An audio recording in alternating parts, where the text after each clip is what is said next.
തീർച്ചയായിട്ടും ഒരു വ്യത്യസ്തമായ പടമാണ്. ഒരു വലിയ ബിഗ് ബഡ്ജറ്റ് പടമാണ്. ഈ മലയാളത്തിന് എത്രത്തോളം താങ്ങാൻ പറ്റുമോ എന്നറിയില്ല. ഇത് കൊടുത്താൽ ലാലേട്ടൻ്റെ ഈ ഭദ്രമാണ് ആള്. തീർച്ചയായിട്ടും അതൊരു അപൂർവ കലാകാരനാണ്. ക്യാമറയ്ക്ക് മുമ്പ് വന്നു കഴിഞ്ഞാൽ ആ ക്യാരക്ടർ എന്താവശ്യപ്പെടുന്നു അതിലപ്പുറം ലാൽ കൊടുക്കില്ല. അതിന് മുമ്പ് പോലും നമ്മളറിയില്ല. ആ സമയത്ത് ഈ നമ്മൾ കലിതുള്ളി വെളുത്തപ്പാടെന്നൊക്കെ കേട്ടിട്ടില്ല എന്നുള്ളൊരു മനോഭാവമാണ് അദ്ദേഹത്തിന് ആ ക്യാരക്ടറുള്ളത്. അത് കഴിഞ്ഞാൽ വീണ്ടും പഴയ ഏതായി കളിചിരി ഇതൊക്കെ മാറും. സബ്ജക്റ്റാണ് സിനിമ. സബ്ജക്റ്റിനനുസരിച്ച് നമ്മൾ ചിലവാക്കുമ്പോൾ അതിന് വ്യത്യാസം കാണും. അതല്ലാതെ നമ്മൾ 100 കോടിക്ക് വേണ്ടി പടം എടുക്കുന്നു എന്ന് പറയുന്നതിൽ ഇന്ന് യാതൊരു അർത്ഥമില്ല. അതിപ്പം 100 കോടി ക്ലബിൽ പടം കയറി എന്നൊക്കെ പറയുന്നത് അത് മുഴുവൻ വാസ്തവമല്ല, ഒലിപ്പിക്കാൻ വേണ്ടി പറയുന്നതും കൂടിയാണ്. ലാലിനെ വെച്ച് ഒരു പടം എടുക്കുമ്പോൾ ഐ എം വെരി കോൺഫിഡൻറ്റ്. അതിൻ്റെ ഔട്ട്കം എന്തും ആയിക്കോട്ടെ. എനിക്ക് നഷ്ടങ്ങളുണ്ടായിട്ടില്ല, ലാഭം ഉണ്ടായിട്ടുണ്ട്. ഞാൻ സിനിമ കൊണ്ട് എന്തെങ്കിലും ഉണ്ടാക്കിയിട്ടുണ്ട്, അത് സിനിമയിൽ തന്നെ കൊടുത്തിട്ടുണ്ട്. അത്രയേ ഉള്ളൂ. പിന്നെ ഏത് പടം പൊട്ടി, എന്തുകൊണ്ട് പൊട്ടി ഇത് പറയുന്ന കാര്യമില്ല. അത് മോഹൻലാലിൻ്റെ ഏത് വീറ്റ് വന്നാലും അതിന് മുമ്പായിട്ട് ദേവാസുരം ഓർമ്മിക്കപ്പെടുന്നുണ്ട്. അത് തന്നെ ദൈവാനുഗ്രഹം. വിൽക്കാനുണ്ട് സ്വപ്നങ്ങൾ എന്ന് പറയുമ്പോൾ ഒരു പ്രവാസ ജീവിതത്തിന്റെ ഒരു കഥ പറഞ്ഞ സിനിമയാണ്. സാറിപ്പോ ഒരു കുറച്ചു കാലം പ്രവാസ ജീവിതത്തിൽ ഉണ്ടായിരുന്ന ആളാണ്.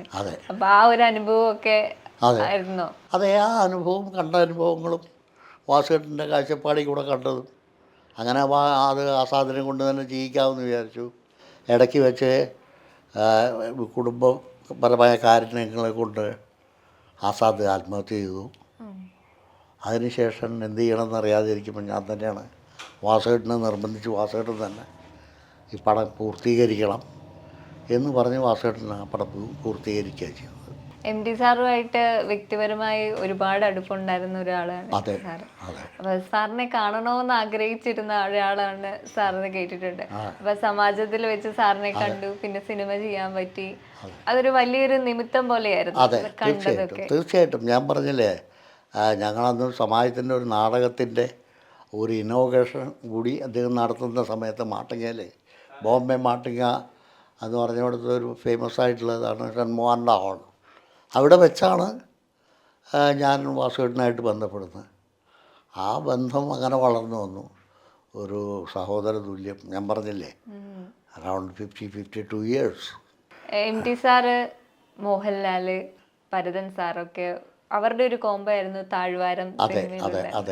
സെറ്റിൽ എങ്ങനെയായിരുന്നു അവരുടെ 3 പേരുടെ ഒരു കോംബോ ഒക്കെ? അല്ല, അത് വളരെ പിന്നെ ഈ ഒരിക്കലും ഭരതൻ എന്ന് പറഞ്ഞ ഡയറക്ടർ വളരെ ഒരു ഈസി മൈൻഡാണ്. എന്നാൽ ഒരു ടെററായിട്ട് നമുക്ക് തോന്നില്ല.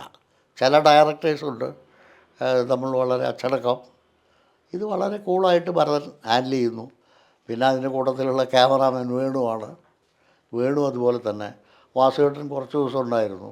പിന്നെ ഞങ്ങൾ ലാലെന്നൊക്കെ പറഞ്ഞാൽ എപ്പോഴും ഒരു പറയണ മാതിരി വളരെ എൻജോയബിളാണ്. ഈവൻ സെറ്റിൽ തന്നെ ആർക്കെങ്കിലും മൂഡ് ഓഫ് ഉണ്ടെങ്കിൽ പോലും മോഹൻലാൽ അത് മാറ്റി. അങ്ങനത്തെ ഒരു ക്യാരക്ടറാണ്. ഒന്നിനും ഒരു നിർബന്ധമില്ല. അപ്പോൾ വളരെ ജോളിയായിട്ടാണ് ഞങ്ങളത് 21 ദിവസം കൊണ്ടാണ് താഴ്വാരം ചെയ്തത്. അപ്പം ഞാൻ പോലും അറിയുന്നില്ല. പ്രൊഡക്ഷനിലുള്ളവർ പറഞ്ഞു 2 ചാക്ക് മണൽ കൊണ്ടുവരാൻ പറഞ്ഞു. ഞാൻ പോയി മണൽ കൊണ്ടുവന്നു. അദ്ദേഹം അത് കൂട്ടത്തിൽ എന്നോട് പറഞ്ഞു, എടാ ഒരു കുമ്പളങ്ങ കൊണ്ടുവന്നോളൂ. ഓക്കെ, ഞാൻ കുമ്പളങ്ങയും കൊണ്ടുവന്നു. അദ്ദേഹം മണൽ കൊണ്ട് മൊത്തം മണലങ്ങ് വിരിച്ച് സ്വന്തം കൈ കൊണ്ട് താഴ്വാരം എഴുതി. വേണുവിനോട് പറഞ്ഞു ഷൂട്ട് ചെയ്യാൻ പറഞ്ഞു. അതാണ് ടൈറ്റിൽ. അതിനുശേഷം എന്ത് ചെയ്തു, കുമ്പളങ്ങ ഉടച്ചു. എന്ന് വെച്ചാൽ പടം തീർന്നു. 21ാമത്തെ ദിവസം പടം തീർന്നു. ഞങ്ങൾ ഹാപ്പിയായിട്ട് പാക്കപ്പായി. IV ശശി സാറ്, ഭരതൻ സാറും ഒക്കെ ആയിട്ടുള്ള ഓർമ്മകൾ എങ്ങനെയാണ്? അവരൊക്കെ ആയിട്ട് വളരെയധികം സുഹൃത്ബന്ധം ഉണ്ടായിരുന്ന ഒരാളാണ്. അവരൊക്കെ ആയിട്ടുള്ള ഒരു ഓർമ്മകൾ എന്ത്? ഓർമ്മകൾ എന്ന് പറഞ്ഞാൽ ഭരതനായി ഈ പറഞ്ഞ മാതിരി ഞങ്ങൾ മദ്രാസിലുള്ളപ്പോൾ മിക്കവാറും ഞങ്ങൾ വൈകിട്ട് കൂടും. ആ കൂട്ടത്തിൽ വെച്ചാണ് ഞാൻ പത്മരാജനായിട്ട് പരിചയപ്പെട്ടു. അതും എന്നെ നല്ലൊരു ബന്ധമായിട്ട് വളർന്നു വന്നു. അപ്പം ഞാൻ ദുബൈയിലാണ്, ഇടയ്ക്ക് ഇങ്ങനെ വരും. അപ്പോൾ ആ കൂട്ടത്തിൽ വന്നപ്പോഴാണ് ഞാൻ പത്മരാജനെ വെച്ചൊരു പടം ചെയ്യണം എന്ന് പറഞ്ഞു. അങ്ങനെയാണ് കള്ളൻ പവിത്രൻ എന്ന് പറഞ്ഞത് ഉണ്ടാകുന്നത്. പക്ഷേ നിർഭാഗ്യവശാൽ എനിക്കത് ചെയ്യാൻ കഴിഞ്ഞില്ല. അത് പിന്നീട് അരോമാമണിയാണ് ആ പടം ചെയ്ത് നെടുമുടി വേണു, ഭരത് ഗോപിയൊക്കെ ആയിട്ട് പടം നല്ല പടമായിരുന്നു. അപ്പം ആ ബന്ധം ഞങ്ങളെപ്പോഴും ഈവനിങ്ങിൽ കാണുന്നു, സോഷ്യലാണ്. ഇതേമാതിരി തന്നെയാണ് ഐ വി ശശിയായിട്ടും. ഞാൻ താമസിക്കുന്നിടത്ത് വൈകിട്ട് ഐ വി ശശി ഉണ്ടായിരിക്കും. അപ്പോൾ സീമ തന്നെ പറയും, എവിടെ ആ ശശിയേട്ടൻ? ആ ശശിയേട്ടൻ മേനേട്ടൻ്റെ വീട്ടിലുണ്ടാവും എന്ന് പറയും. അല്ലെങ്കിൽ ഞാൻ താമസിക്കുന്നിടത്ത്. നല്ല ബന്ധമാണ് നമ്മൾ തമ്മിൽ പുലർത്തിയിരുന്നത്. കാരണം നമുക്ക് നേടാനുള്ളതെന്ന് ഞാൻ വിശ്വസിക്കുന്നത് സ്വല്പം ബന്ധങ്ങളും ഇതൊക്കെ തന്നെ. ഇന്നല്ലെങ്കിൽ നാളെ നമ്മളൊക്കെ പോകും. അപ്പോൾ ബന്ധങ്ങൾ കഴിയുന്നത് നിലനിർത്തുക എന്നുള്ള ഒരു കാഴ്ചപ്പാടാണ്. പരിചയപ്പെട്ടവനെ മറക്കാതിരിക്കുക, ആ സഹവാസത്വം മാക്സിമം കൊണ്ടു നടക്കുക എന്നുള്ളൊരു നിർബന്ധ ബുദ്ധിക്കാരനാണ് ഞാൻ. ഇപ്പൊ ദേവാസുരം എന്ന് പറയുന്ന സിനിമ അന്നൊരു ബിഗ് ബഡ്ജറ്റ് ചിത്രമായിരുന്നു. അപ്പൊ ഇന്നായിരുന്നെങ്കിൽ അതിന് എത്രത്തോളം ബഡ്ജറ്റ് വരുമായിരുന്നു? ഇന്നായിരുന്നെങ്കിൽ ഇന്ന് അതൊരു ആ പടം എടുക്കണമെങ്കിൽ ഒരു 40 കോടി കിലോ. അന്നത് 95 അന്ന് എല്ലാം കൂടെ ഒരു 1.3 വന്നു. അത് ഇതുപോലെ ഒരു നിമിത്തം പോലെ ഉണ്ടായ ഒരു പടമാണ്. ഞാൻ കള്ളനും പോലീസ് എന്ന് പറഞ്ഞൊരു പടം ചെയ്തു. അതിനു മുമ്പ് ശ്രീകുമാരൻ തമ്പി സാറാണ് ആ സ്ക്രിപ്റ്റ് എഴുതിയത്. ഐ വി ശശി ചെയ്തു. പടം തെറ്റില്ലാത്ത പടമാണ്. പക്ഷേ അന്നത്തെ സ്റ്റാൻഡേർഡിന് ഐ വി ശശി അല്ലാതെ ആ പടം ചെയ്യേണ്ടിരുന്നത് എന്തെങ്കിലും ചെറിയ ഡയറക്ടേഴ്സ്. അപ്പോൾ ഇത് കഴിഞ്ഞ് ഞങ്ങൾ മഹാറാണിയിൽ വന്ന് ഇതിനൊക്കെ ശേഷം ഫെയിലിയറിന് ശേഷം ഒരു ദിവസം താമസിക്കുമ്പോഴാണ് രഞ്ജിത്തും അഗസ്റ്റിൻ എന്ന് പറയുന്ന നടൻ, അതായത് ആനി അഗസ്റ്റിൻ്റെ ഫാദർ മരിച്ചുപോയി. അവർ വന്നൊരു കഥ പറയുന്നു. അപ്പോൾ ഞാൻ യൂഷ്വലി ഉച്ചയ്ക്ക് ഊണ് കഴിഞ്ഞാൽ കുറച്ച് നേരം മയങ്ങും. അപ്പോൾ ഞാനിങ്ങനെ മയങ്ങി കിടക്കുന്നു. അതിനിടയ്ക്ക് രഞ്ജിത്ത് കഥ പറയുന്നു, നമുക്ക് മുരളിയെ കൊണ്ട് ചെയ്യിക്കാം. അപ്പോൾ മുരളി എൻ്റെ ഒരു ഫ്രണ്ട് തന്നെയാണ്, കാരണം കേളിയിലൊക്കെ അഭിനയിച്ചല്ലോ എന്നുള്ള നിലയിലേക്ക് ഒരു കഥ തുടങ്ങി. ആ കഥ പല വഴിക്ക് പോയി. അവസാനമായപ്പോഴേക്കും ഇപ്പോൾ ഞാൻ പറഞ്ഞതിനകത്തൊരു ക്യാരക്ടറുണ്ട്, അത് നമുക്ക് ചെയ്യുകയാണെങ്കിൽ ശരിയാക്കുകയാണെങ്കിൽ നമുക്കത് മോഹൻലാലിനെ കൂടെ ചെയ്യിക്കാം. സജസ്റ്റ് ചെയ്തത് അതെ, അങ്ങനെ അപ്പം ഇവർക്ക് രണ്ടുപേർക്കും ചില അഭിപ്രായ വ്യത്യാസങ്ങളുണ്ട് ലാലായിട്ട്. അന്ന കാലത്ത് അവർക്കൊരു സംശയം. ഞാൻ പറഞ്ഞു അതെൻ്റെ ഉത്തരവാദിത്തമാണ്. ലാലിനെ സംബന്ധിച്ചും അന്ന് നിന്നും എൻ്റെ ഒരു പ്രിയപ്പെട്ട സുഹൃത്തും എൻ്റെ ഒരു വെൽവിഷറും എൻ്റെ ഒരു നല്ല ആർട്ടിസ്റ്റുമാണ്. അതിൽ കവിഞ്ഞ് എനിക്ക് പറയേണ്ട കാര്യമില്ല. അങ്ങനെയാണ് ദേവാസുരം എന്ന് പറഞ്ഞ പടം ഉണ്ടാകുന്നത്. നിമിത്തം പോലെ അതൊരു ഹിറ്റായി മാറി. ഇന്നും എപ്പോഴും എല്ലായ്പ്പോഴും ഏത് ഹിറ്റ് വന്നാലും, മോഹൻലാലിൻ്റെ ഏത് ഹിറ്റ് വന്നാലും അതിന് മുമ്പായിട്ട് ദേവാസുരം ഓർമ്മിക്കപ്പെടുന്നുണ്ട്. അത് തന്നെ ദൈവാനുഗ്രഹം. ഇപ്പം എല്ലാ മലയാള സിനിമ തന്നെയും പാൻ ഇന്ത്യൻ ലെവലിലേക്കാണ്. ഇല്ല, അത് അങ്ങനെ നോക്കിക്കഴിഞ്ഞാൽ അതിനോട് എനിക്ക് വലിയ യോജിപ്പൊന്നുമില്ല. കാരണം കേരളം എന്ന് പറയുന്ന ഒരു ചെറിയ സ്ഥലമാണ്. നമുക്കിപ്പം ഫോർ എക്സാമ്പിൾ ഇപ്പോൾ വാസുകേട്ടൻ്റെ ഒരു കഥ എടുത്തിട്ട് ഒരു വലിയ പടമാക്കി മാറ്റാൻ നമുക്ക് കഴിയില്ല. വാസുകേട്ടൻ്റെ ഒരു പടം എടുത്ത് ഒരു കഥ എടുത്ത് അതൊരു മറ്റ് ഭാഷകളിൽ ചെയ്യാനും പറ്റുന്നതല്ല കേരളത്തിൽ, എക്സെപ്റ്റ് രണ്ടാം ഊഴം. അതൊരു യൂണിവേഴ്സൽ തീമാണ്. അത് ചെയ്യണമെങ്കിൽ അതിൻ്റേതായ ഇതോടുകൂടി ചെയ്തു കഴിഞ്ഞാൽ that will be accepted by everybody in the world. അത് വേറെ കാര്യം. അല്ലാത്തടത്തോളം നമ്മൾ ഒരുപാട് കോസ്റ്റ്ലി ആയിട്ട് ഒരു പടം എടുത്താൽ അത് ഓടും എന്നുള്ളത് മലയാളത്തിനില്ല. മലയാളത്തിൻ്റേതായ ഒരു കാഴ്ചപ്പാടുണ്ട്. പക്ഷെ അതേ മലയാളം ടേസ്റ്റ് ഇല്ലാത്ത ഒരു മലയാള പടം നമുക്ക് ചിലപ്പോൾ ഇഷ്ടപ്പെടില്ല. അതേസമയം ഒരു തമിഴ് പടമാണ്, ഒരു തെലുങ്ക് പടമാണെങ്കിൽ അത് എന്തും ആയിക്കോട്ടെ, കഥ ഉണ്ടോ ഇല്ലയോ അടിയോ നമ്മൾ ആസ്വദിച്ചിരുന്ന് കാണും. അത് മലയാളിയുടെ ഒരു സ്വഭാവമാണ്. പക്ഷേ മലയാളത്തിൽ വരുമ്പോൾ മലയാളിയാണ്. ആ മലയാളിത്തം വേണം. പഴയ സിനിമകളെന്നൊക്കെ പറഞ്ഞാൽ ഒരുപാട് റിപ്പീറ്റ് വാല്യൂ ഉള്ള സിനിമകളായിരുന്നു. പക്ഷെ ഇപ്പം വരുന്ന സിനിമകളെന്ന് വെച്ചാൽ 100 കോടി ക്ലബിൽ കയറാൻ വേണ്ടി മത്സരിക്കുന്ന സിനിമകളാണ്. അപ്പം പഴയ സിനിമകളിൽ നിന്ന് ഇപ്പോഴത്തെ നമ്മുടെ സിനിമകൾ ഇത്രത്തോളം മാറി. സാർ എങ്ങനെയാണ് ആ ഒരു ഇത് കാണുന്നത്? അല്ല, ഇപ്പം 100 കോടി എന്ന് പറയുന്നതും 200 കോടി എന്ന് പറയുന്നതും 5 ലക്ഷം എന്ന് പറയുന്നതിന് ഞാൻ വലിയ വ്യത്യാസമൊന്നും കാണുന്നില്ല. അതിപ്പം 100 കോടി ക്ലബിൽ പടം കയറി എന്നൊക്കെ പറയുന്നത് അത് മുഴുവൻ വാസ്തവമല്ല, പൊലിപ്പിക്കാൻ വേണ്ടി പറയുന്നതും കൂടിയാണ്. അതുകൊണ്ട് വലിയ പ്രയോജനമൊന്നുമില്ല. സബ്ജക്റ്റാണ് സിനിമ. സബ്ജക്റ്റിനനുസരിച്ച് നമ്മൾ ചിലവാക്കുമ്പോൾ അതിന് വ്യത്യാസം കാണും. അതല്ലാതെ നമ്മൾ 100 കോടിക്ക് വേണ്ടി പടം എടുക്കുന്നു എന്ന് പറയുന്നതിൽ ഇന്ന് യാതൊരു അർത്ഥമില്ല. ഇന്നത്തെ ഒരു സിനിമയുടെ തലമുറ എന്ന് പറയുമ്പോൾ അവർ 100 കോടി ക്ലബ്ബിൽ കയറി അപ്പോൾ ആ സിനിമയിൽ എന്തോ ഉണ്ട്, അവരത് തിയേറ്ററിൽ പോയി കാണുന്നു, അങ്ങനെ ഒരു രീതിയുണ്ട്. പഴയ സിനിമകൾ എന്നാൽ ഒരുപാട് റിപ്പീറ്റഡ് വാല്യൂ ഉണ്ട്. ഇപ്പോഴത്തെ സിനിമകൾക്ക് റിപ്പീറ്റഡ് വാല്യൂ കുറവാണ്. ഇല്ല. അപ്പം ആ ഒരു ചേഞ്ച് ഇല്ലേ, ഭയങ്കര വ്യത്യാസമുണ്ട് അതിൽ. റിപ്പീറ്റഡ് വാല്യൂ ഇല്ലെങ്കിലും അവരത് തിയേറ്ററിൽ പോയി കാണുന്നു, 100 കോടി ആവുന്നു, പാൻ ഇന്ത്യൻ ലെവലിലേക്ക് ആ സിനിമ പോകുന്നു. എന്നല്ലാണ്ട് അതിനൊരു റിപ്പീറ്റഡ് വാല്യൂ, കഥയ്ക്കൊരു വാല്യൂ, അതെന്താണ് സാറിന് തോന്നിയിട്ടുള്ളത്? അതിന് റിപ്പീറ്റഡ് വാല്യൂ ഉള്ളതായിട്ട് എനിക്ക് തോന്നുന്നില്ല.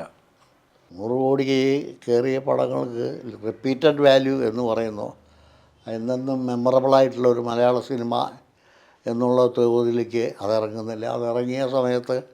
ഇറങ്ങുന്ന സമയത്ത് എല്ലാവരും ആവേശത്തോടു കൂടി ആളുകളെല്ലാം ഒരു പ്രാവശ്യം കാണുന്നു.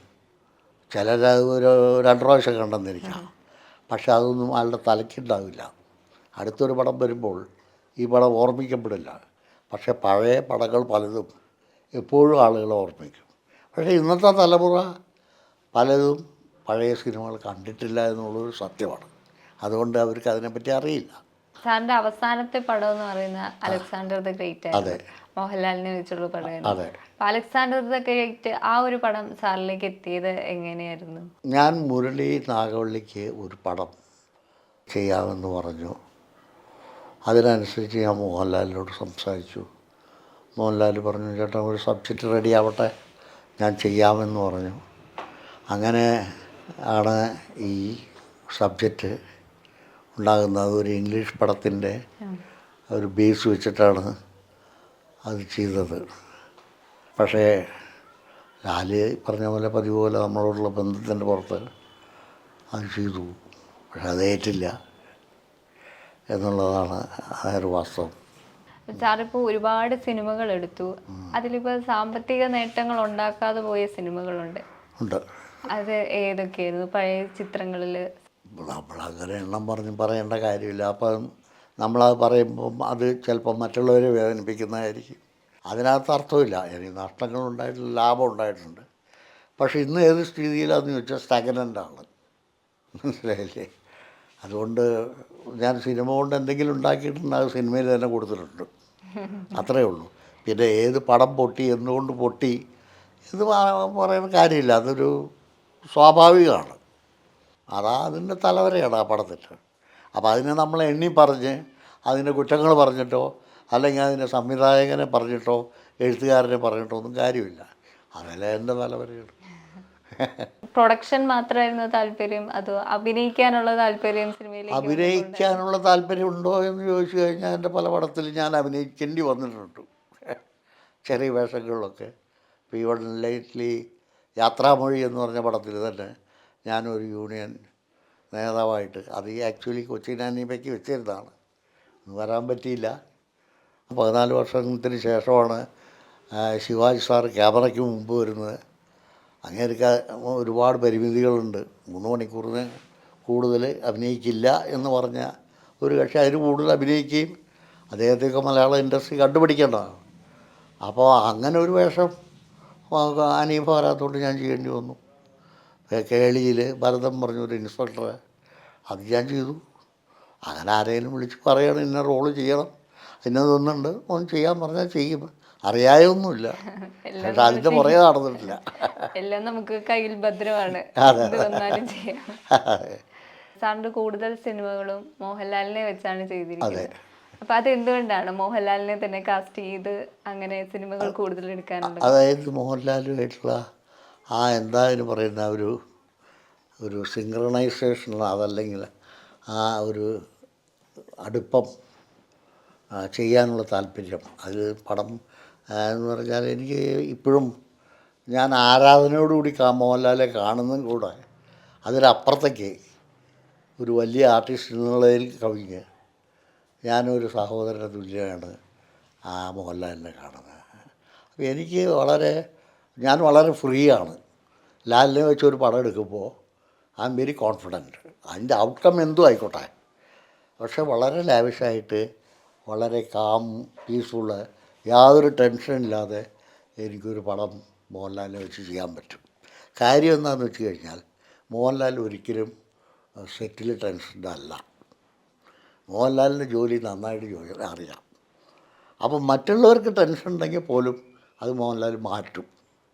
അപ്പോൾ അതുകൊണ്ട് മോഹൻലാലിൻ്റെ സെറ്റ് എന്ന് പറഞ്ഞാൽ എപ്പോഴും വെറും ആമനെ ചിരിച്ചുകൊണ്ടും യാതൊരു ടെൻഷനില്ലാതെ ഷൂട്ടിംഗ് നടക്കുന്ന ഒരു പ്രക്രിയയാണ് ലാലിനെ വെച്ച്. അതുകൊണ്ടൊക്കെ തന്നെയാണ് എനിക്ക് മറ്റുള്ളവരെക്കാൾക്ക് കൂടുതൽ താല്പര്യം മോഹൻലാലിനെ വെച്ച് പടം ചെയ്യാനായിട്ട്. ഇന്നിപ്പോൾ നടക്കില്ല, കാലഘട്ടം മാറി. എന്ത് കൊടുത്താലും ലാലേട്ടൻ്റെ ഈ ഭദ്രമാണ് ആള്. തീർച്ചയായിട്ടും അതൊരു അപൂർവ കലാകാരനാണ്. അത് അദ്ദേഹത്തിന് പറഞ്ഞാൽ അദ്ദേഹം ക്യാമറയ്ക്ക് മുമ്പ് വന്നു കഴിഞ്ഞാൽ ആ ക്യാരക്ടർ എന്താവശ്യപ്പെടുന്നു അതിലപ്പുറം ലാൽ കൊടുത്തിരിക്കും. അതിന് മുമ്പ് പോലും നമ്മളറിയില്ല. ആ സമയത്ത് ഈ നമ്മൾ കലിതുള്ളി വെളുത്തപ്പാടെന്നൊക്കെ കേട്ടിട്ടില്ലേ എന്നുള്ളൊരു മനോഭാവമാണ് അദ്ദേഹത്തിന് ആ ക്യാരക്ടറോടുള്ളത്. അത് കഴിഞ്ഞാൽ വീണ്ടും പഴയ ഏതായി കളിചിരി ഇതൊക്കെ മാറും. അതാണ് മോഹൻലാലിൻ്റെ ഒരു